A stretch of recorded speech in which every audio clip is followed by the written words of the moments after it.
Çatalhöyük is one of the oldest known human settlements. Perhaps it is the first that can be called a town. It is located in Turkey near the modern city of Konya.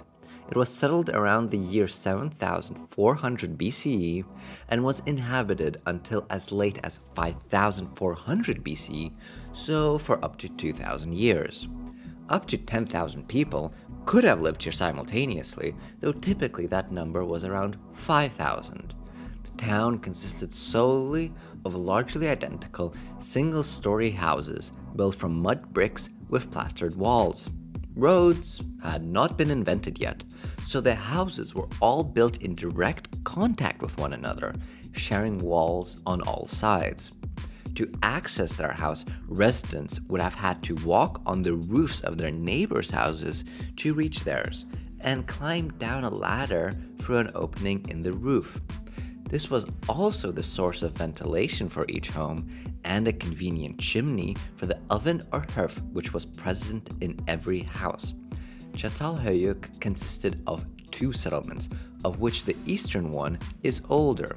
The western one was built only centuries later, and though both were lived in for a period, eventually the eastern part became a necropolis. It is likely that a river once flowed between the two parts, and the drying out of this river caused the town to be abandoned.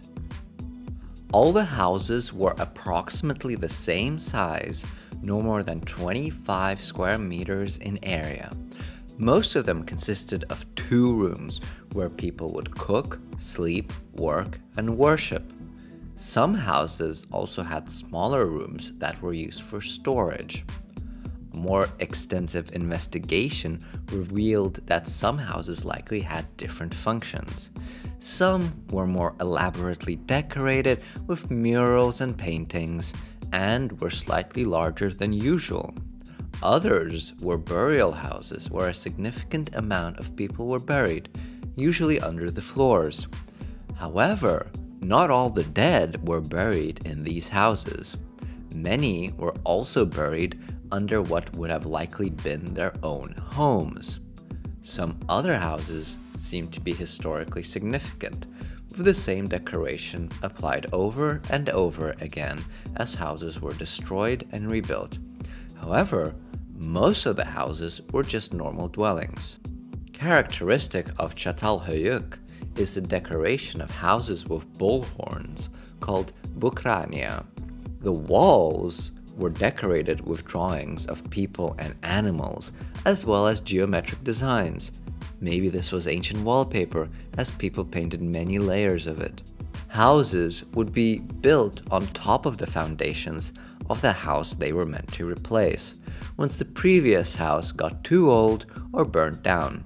This meant that over many centuries, the town got a distinctive mound shape, with the highest houses in the middle sitting on over 20 meters of foundation. Claws and teeth from dangerous animals like lions have been found on the walls. Perhaps those were good luck charms. Life in Çatalhöyük was certainly not a walk in the park. The town was quite isolated with no nearby settlements. Most people did not seem to specialize in a profession at this time.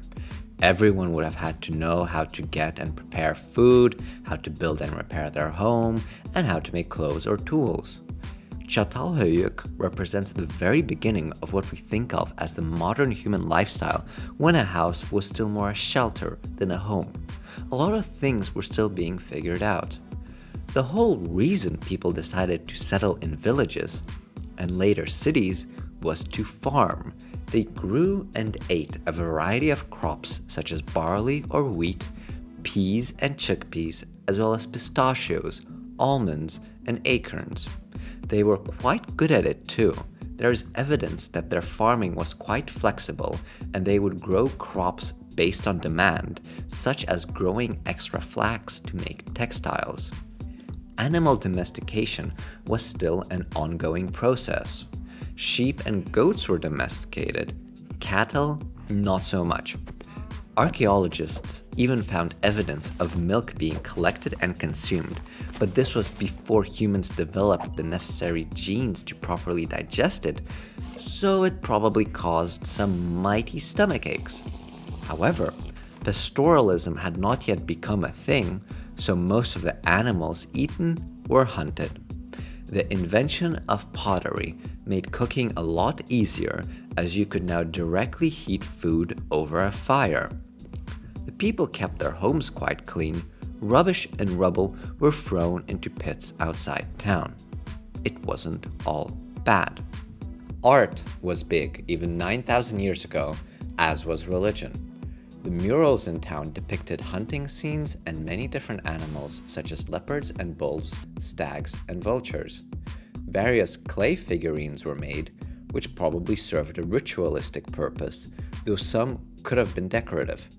For example, those found by archaeologists in old grain storage baskets were likely meant to protect the food supply and ensure a good yield from the fields.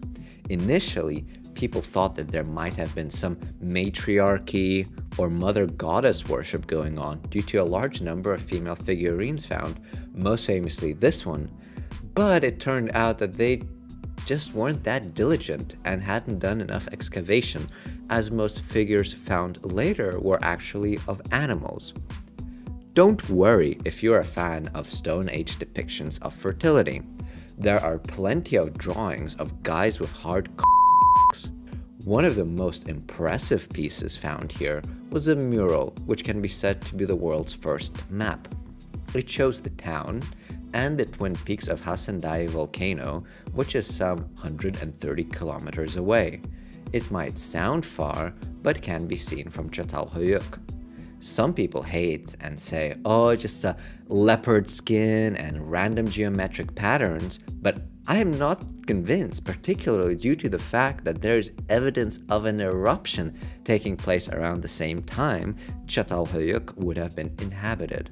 Somewhat odd is the depiction of humans without heads, often near vultures. That fact becomes less surprising when you learn that it was common practice here to bury the dead with their heads separated from the body. It is likely that this was done for particularly noteworthy people whose skulls would also be covered with plaster and decorated with trinkets. The depicted vulture would then carry their souls into the next world. A more hardcore theory suggests that the bodies would also be left outside after death so that vultures could pick the bones clean before burial. Remember, the bodies would be buried in the houses, so it made sense to deal with the smell of rotting flesh. There was also about an equal number of these noteworthy male and female skulls that were detached and decorated, suggesting that the patriarchy had not yet imposed itself and that men and women played similar roles in society and were similarly honored. Just because men and women were equal does not mean that everyone was. While some evidence points in the direction of this being a largely egalitarian society, as most Stone Age societies that had not yet graduated to more intensive forms of agriculture were, other evidence is more mixed. The houses were all of a similar size, and everyone seems to have had access to the same set of basic tools.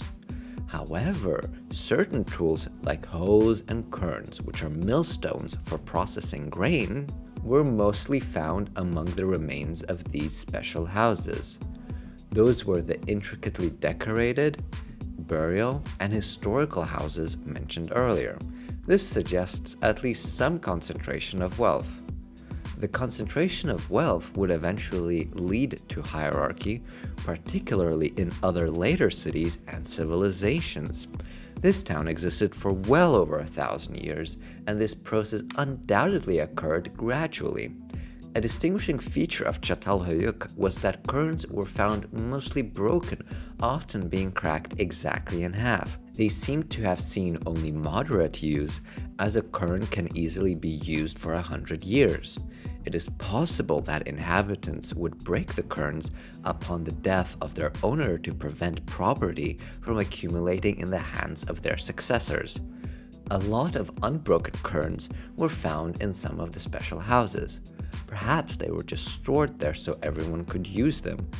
Whether the special houses were a symbol of wealth and competition, or gathering places where everyone could use the shared resources, we know inequality only increased with time.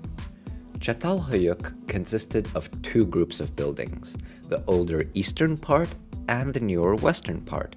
By the time the western part was inhabited, which was around 6000 to 5400 BCE, people started making trays, presumably for serving food, as well as maces. The trays are significant because they are a prestigious item meant for serving food, particularly at feasts. If you could throw a feast, you were probably rich in those days, as that meant you were somehow able to get more food than others, and so could afford to feed not just yourself and your household, but other people. Maces, on the other hand, were weapons mostly designed for fighting humans, not hunting animals, a sign of increased social tension and hierarchy. This is all sounding more and more like the world we know today. Eventually, the river that once flowed between the eastern and western parts dried up and the town was abandoned. But not everything got worse with time.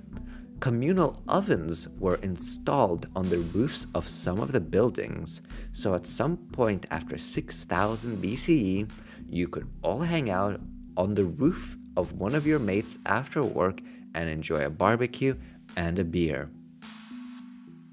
If you enjoyed this video, click the like and subscribe buttons below. This is Retrospect, and I hope you come back for more.